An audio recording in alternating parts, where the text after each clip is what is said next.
but before we get into all of that, we'd like to talk about box office. Yes, because the box office tells us what we're going to get more of. Yes. And while the box office is looking much healthier than it has for the last several months, like it's been dire. Oh yeah.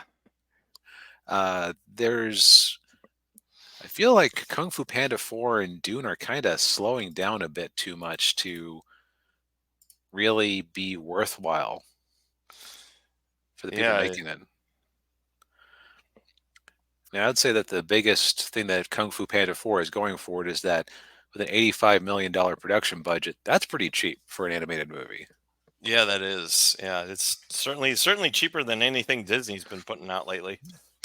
Yeah. Now, one thing I've had pointed out recently is that part of what keeps the Disney cost high is that they haven't actually offshored too much of their 3D animation yet. So Mm, uh, yeah. it is kind of sad that with the hits that they're I should say with the blows that their animation studios have been taking lately, that trend could change. I want to say that DreamWorks has significant production in France.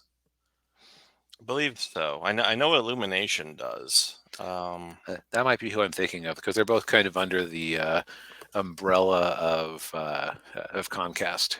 Right. Yeah. Yeah, and I know like I think they like a lot of them are in Asia too, like Korea and Singapore and yeah. Makes sense. That part of the world has been where everybody's farmed out their hard part animation for a long time. Yes, yeah. Also, slightly slower than you'd might hope if you're a theater owner is Dune, which has crossed the half-billion mark, but Mm. the next Star Wars, this is not. No, I think it's too niche to be a Star Wars, even though Star Wars kind of ripped off Dune, but it's neither here Yeah, nor there. yes, Star Wars being kind of a heady mix of World War II movies, Flash Gordon, samurai movies, and Dune. Hmm. So, Yeah, yeah. um, it sounds like they've already greenlit number three based on this performance. But let's see here, 190 million. It Mm. might break. It's if you go with the assumption that's right. You can't view the calculator. We'll just I assure you it's there. Yeah, yeah. If we go with the conservative assumption that they put half of the production into marketing Mm. and that they get back half of what they get. Actually, on that assumption, like half of what they get in terms of ticket, I mean, Yeah. actually that would only put it at needing 570 million to break even, and it's sitting at 512 at the moment. So it's not entirely too far off. Yeah, I could see it getting to like 7 or 750 maybe. Yeah, like I could see this thing having legs, especially because come June when there's literally nothing new dropping, Yeah.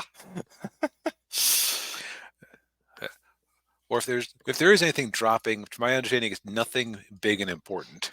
Right. Yeah. Then, as far as the rest of the top 10 goes, we have a couple of new appearances here. We have the new Mark Wahlberg movie, Arthur the King, Oh yeah. uh, comes in at a modest 7.6 million. That's not bad. Yeah, Yeah, I yeah. didn't see a budget listed for it before, but I mean, for like a family movie about a dog, that's like Yeah. I saw a trailer for it. It actually looked pretty good. Mm, I'll wait for streaming on that one, but it looks like it could be worthy, and I think Film Threat gave it a good review. mm. Um, Apparently, Simu Liu was good in it, Oh really? although Alan Ng does tend to he tends to very badly want Asian actors to do well. So. Yeah. I can't say I blame them. Yeah. Yeah. Let's see here. Love Lies Bleeding, erotic thriller. You were looking into that. Yeah. Another weird A24 micro release where, as always, they start off with it in a tiny number of theaters. Looks like 5 here. And so the numbers get wonky because it's like, oh, well, it's up 1,500% since last weekend. Yeah. A24 doesn't believe in like a slow release. They believe in a bell curve. Yeah. Or in the case of Everything Everywhere All at Once, it was just like, and we'll put it in more theaters this weekend.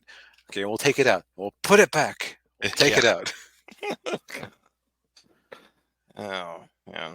Let's see here. Other releases in the top 10.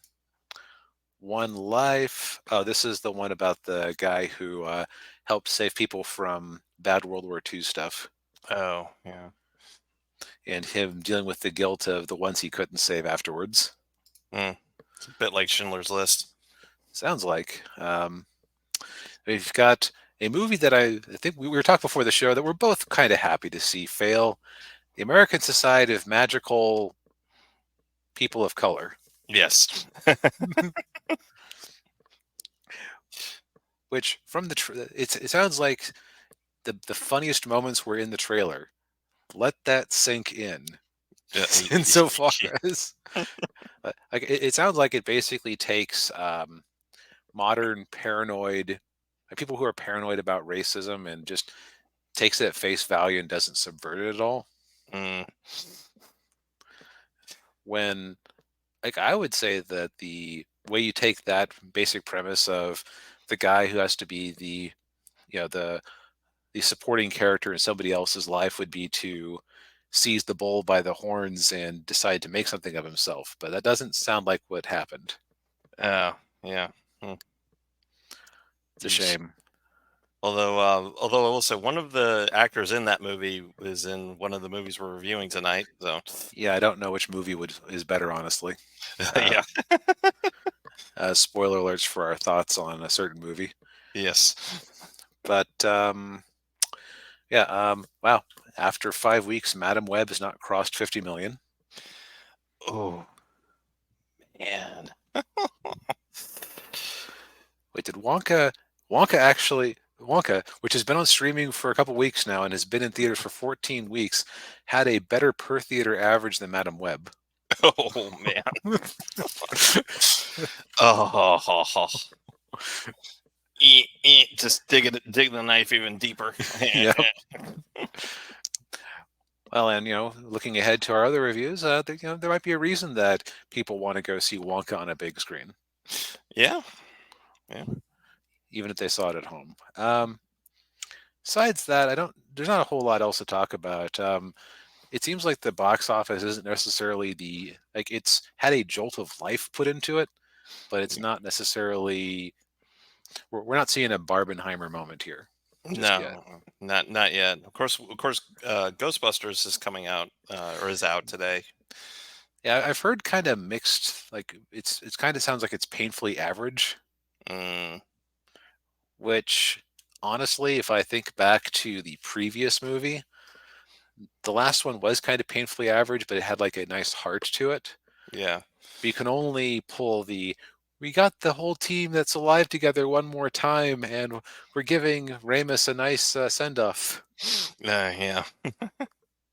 Or Egon a nice send-off. So it's like, yeah, you can only pull that trick once.